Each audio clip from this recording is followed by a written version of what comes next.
Di video ini saya tidak akan bahas mengenai tutorial programming dasar Python karena biar lebih fokus ke scripting untuk automation task aja.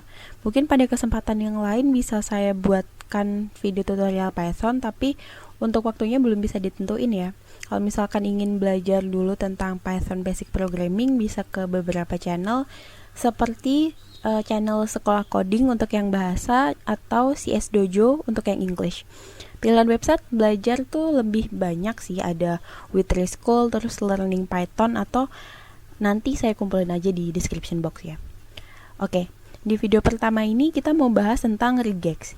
Materi ini juga sebenarnya sebagai bekal awal, tahap awal untuk automating pekerjaan-pekerjaan yang biasanya harus dilakukan dengan cara manual, atau meskipun bisa dibuat menjadi program, dia akan tetap membutuhkan banyak baris code yang sebenarnya bisa sangat dipersingkat kalau kita tahu dan bisa menerapkan regex ini. Jadi regex itu apa sih sebenarnya? Kita biasanya lebih sering pakai Ctrl F kan buat cari data yang sesuai sama kemauan kita. Tapi kalau menggunakan Ctrl F itu kan kita harus benar-benar tahu data apa yang kita cari, baik dari nilainya maupun susunannya.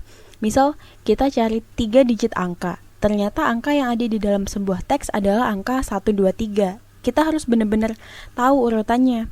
Jadi harus dimulai dengan angka 1, lalu diikuti angka 2, yang terakhir adalah angka 3. Gak bisa kita ngarang search-nya pakai angka 213 atau 312 atau 321. Urutan yang kita maksud, yang kita masukkan di dalam kolom pencarian harus sesuai urutan exact number gitu. Karena kalau kita carinya 213 misal, nggak akan ketemu datanya. Kita cari 312 juga nggak akan ketemu, karena dalam teks tersebut cuma ada angka 123. Lalu gimana kalau yang perlu kita cari kombinasi angkanya lebih banyak? Misal kita perlu cari nomor telepon, kan banyak kemungkinan ya angka itu teracak gitu kan. Bisa saja angka 1 ada di digit ke-5, ke-4 dan sebagainya. Kan sangat memakan banyak waktu kalau kita harus search satu persatu masing-masing dari kemungkinan kombinasi angkanya. Nah, regex inilah yang bisa membantu kita buat menyelesaikan masalah-masalah kayak tadi. Dan bukan hanya itu hebatnya.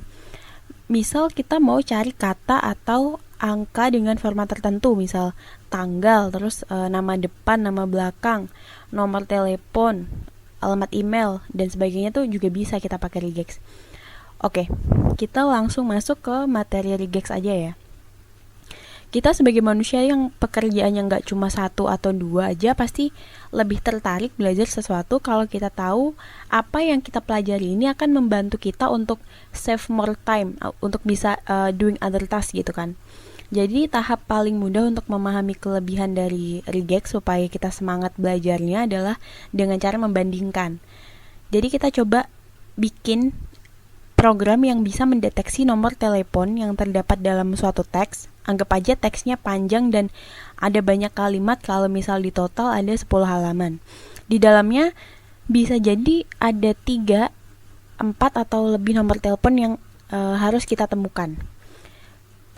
Kalau dari cara manual, kita bisa dalam 10 halaman tadi kita baca pelan-pelan, lalu kita tandain setiap kali kita nemu nomor telepon, lalu kita tulis gitu di halaman result gitu kan. Misal kita pasti udah familiar sama nomor telepon, biasanya diawali dengan 08, terus terdiri dari anggap aja 12 digit karena itu yang umum ya.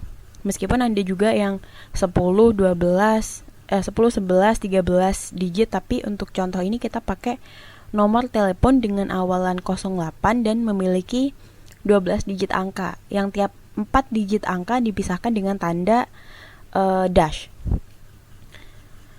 Oke. Sekarang kita coba menggunakan Python Basic Programming, di mana kita akan membuat sebuah fungsi atau kita akan declare sebuah function, yang mana function itu bisa kita atur. Jadi ini bukan built-in function, tapi merupakan function yang kita declare sendiri. Jadi kita buat function namanya notelepon. Ini adalah functionnya ya. Python itu running code-nya baris per baris dan dimulai dari paling atas. Nah, kalau kita lihat dari baris fungsi yang paling bawah kan ada return true. Jadi itu artinya si function notelepon ini tuh sebenarnya memberikan return true. Memang saat membuat if statement, kita bisa nentuin mau menggunakan if untuk mencari salahnya atau langsung benarnya. Dan untuk contoh code yang tadi kita buat itu menggunakan if statement untuk mencari kesalahannya dulu. Jadi function notelepon sebenarnya memiliki nilai keluaran true. Namun karena di atasnya ada if statement untuk menfilter, jadi kalau terindikasi ada kesalahan maka langsung muncul keluaran false. Jadi kira-kira gini penjelasan singkatnya. Jika teksnya tidak terdiri dari 14 buah karakter, maka akan dianggap salah. Jika digit ke 0 sampai kurang dari 4, jadi kan di situ 0,4. Itu maksudnya indeks ke 0 sampai indeks ke 3. Jadi maksudnya satu nilai di bawah 4. Tolong diingat kalau indeks di Python dimulai dari 0. Jadi kalau indeks ke 0 sampai indeks ke 3-nya bukan merupakan desimal, maka akan dianggap salah atau false. Jika indeks ke-4 bukan karakter dash, maka akan dianggap salah juga. Jika indeks ke-5 sampai 6 bukan desimal, maka akan dianggap salah. Jika indeks ke-6 bukan karakter dash, maka salah. Jika indeks ke-10 sampai 13 bukan desimal, maka salah. Baru setelahnya, kalau tidak ditemukan kesalahan sesuai dengan if statement, yang artinya indeks ke-0 sampai 3, indeks ke-5 sampai 8, dan indeks 10 sampai 13 adalah desimal, dan tiap 4 digit diselingi oleh karakter dash, maka akan bernilai benar dan menghasilkan return true. Oke. Dan seperti function pada umumnya ya, di bawahnya juga ada inputan untuk function itu sendiri agar bisa memberikan return. Jadi outputnya seperti ini. Nah, cara pengecekan dengan cara kita harus menulis ulang inputan kita saat memanggil function itu bukan cara tersingkat. Meskipun hanya menggunakan Python Basic Programming, sebenarnya ada cara yang lebih mudah, misal dengan dibuatkan variable atau bisa dengan contoh yang akan kita bahas selanjutnya.